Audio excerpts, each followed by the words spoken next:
इंधन दरवाढी विरोधात ठाकरेंची शिवसेना आक्रमक झाली असून आज कणकवली शहरात माजी आमदार वैभव नाईक यांच्या उपस्थितीत मोर्चा काढण्यात आला। यावेळी पेट्रोल डिझेलचे दरवाढ करणाऱ्या भाजपा सरकारविरोधात जोरदार घोषणा देण्यात आल्या।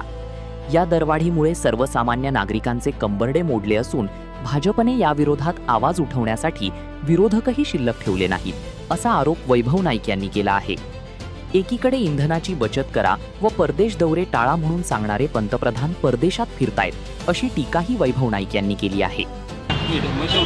शिवसेना उद्धव बाळासाहेब ठाकरे पक्षाच्या वतीने आज आमच्या सगळ्या पदाधिकाऱ्यांच्या वतीने पेट्रोलचे 3 रुपये आणि डिझेलची 3 रुपये दरवाढ झालेली आहे आणि त्याचबरोबर CNGची काही दिवसापूर्वी दरवाढ झालेली आहे, गॅसची दरवाढ झालेली आहे आणि या सगळ्याचा निषेध करण्यासाठी आम्ही हे आंदोलन करतोय। परंतु येणाऱ्या दिवसात आज सर्वसामान्य लोकांनी सुद्धा आज सामान्य लोकांचं कंबरडं मोडलं आहे। आज मोदी सरकारने विरोधकसुद्धा शिल्लक ठेवले नाहीत आवाज उठवण्यासाठी आणि जर आपण हे केलं नाही तर मोदी सरकार 15 ते 20 रुपये डिझेल आणि पेट्रोल दरवाढ करणार आहे आणि त्यांना इशारा देण्यासाठी हेच आम्ही आंदोलन केलेलं आहे। आणि आज आपण बघितलं एकीकडे मोदी सांगतायत लोकांना चालत फिरा म्हणून आणि आपण परदेशात फिरतायत। आज काही मंत्री EV कारचं सांगतायत, परंतु आपण 25-25 गाड्या घेऊन या जिल्ह्यामध्ये आपण काल बघितलं असेल सगळे मंत्री आमदार फिरतायत आणि या सगळ्याचा निषेध म्हणून आम्ही आंदोलन केलेलं आहे। आणि येणाऱ्या काळामध्ये संपूर्ण सिंधुदुर्ग जिल्ह्यात आणि महाराष्ट्रात सुद्धा आंदोलन शिवसेना उद्धव बाळासाहेब ठाकरेंच्या वतीने होईल की जेणेकरून पुढची दरवाढ तरी रोखली पाहिजे। आणि या सरकारने जे आम्हाला आश्वासन अच्छे दिनाचं दिलं होतं ते आश्वासन गेलं कुठे? आज या पेट्रोल डिझेल दरवाढीमुळे दुधाचे दर, भाज्यांचे दर,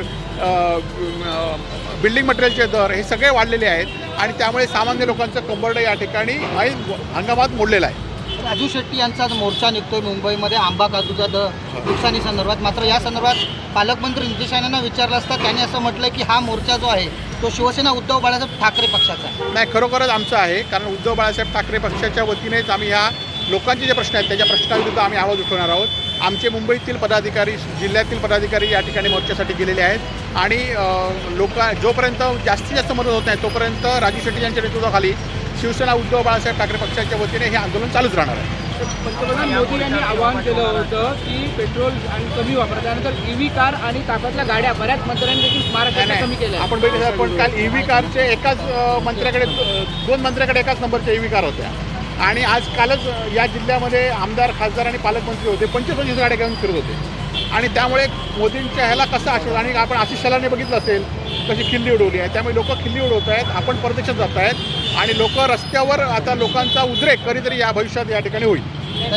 भाव वाढले मात्र पेट्रोल डिझेल सुद्धा नाही, आज आपण बघितलं असं की इथले जिल्हाधिकारी, इथले पालकमंत्री सातत्याने सांगतायत की जिल्ह्यामध्ये पेट्रोलचा तुटवडा नाही, परंतु एकाही पंपावर असं नाही की पेट्रोल आहे उपलब्ध। आज गॅसचे तर लाईन आता इथे पण इथपर्यंत लाईन लागली आहे आणि त्यामुळे एकीकडे जिल्हा प्रशासन सांगतायत आणि जिल्हा प्रशासनाच्या ह्याला सगळ्या रस्त्यावर मात्र हरताळ पसरलेला आहे आणि त्यामुळे या आंदोलनात आज जरी आंदोलनात लोकांनी सहभाग झाला पाहिजे असं आमचं लोकांना आव्हान आहे।